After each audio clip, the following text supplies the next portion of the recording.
This is not a place you rush through. This is a place you enter slowly. Here, time does not move forward in a straight line. It circles. It lingers. It remembers. You are standing in Khiva, a city where history is not behind glass, but beneath your feet, in the walls, and in the air itself.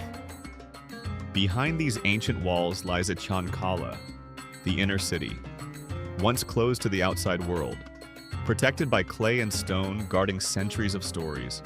For more than 2,000 years, people have lived here, traded here, prayed here, and dreamed here. Empires rose, empires disappeared, but Khiva remained. Every street you see has been walked before, not once, not twice, but thousands of times. Merchants, scholars, pilgrims, kings, prisoners. If these stones could speak, they would not shout. They would whisper. Because history here is not dramatic. It is patient. Look at the minarets. They do not compete with the sky. They reach it quietly. Every tile, every pattern was placed by hand, without machines, without shortcuts. This architecture was not created to impress. It was built to last. And somehow, it did. The wooden doors are worn smooth, not by time, but by touch. Hands that knocked, hands that hesitated, hands that prayed before entering. Nothing here is random.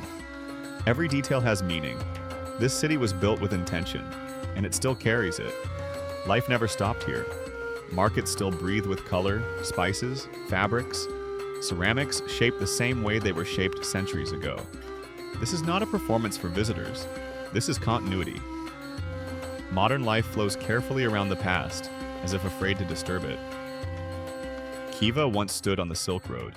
Caravans arrived exhausted, loaded with silk, gold, and stories from distant lands.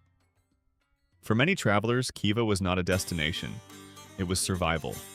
Water, rest, safety behind walls, and sometimes captivity. There are moments when the streets fall silent.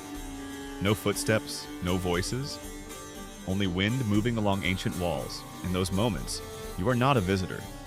You are a witness. As if the city allows you to see it without distraction.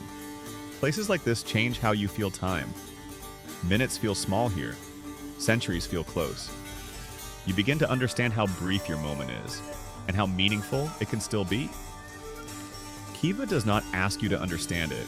It asks you to slow down, to observe, to respect, to remember. This city does not demand attention. It rewards patience. Those who rush see only walls. Those who slow down see stories. And once you see them, they stay with you. As the light begins to fade, the city changes. Walls grow warmer. Shadows grow longer. The past does not disappear at sunset. It becomes clearer. This is when Khiva feels most alive. Not loud, not crowded, alive in its stillness.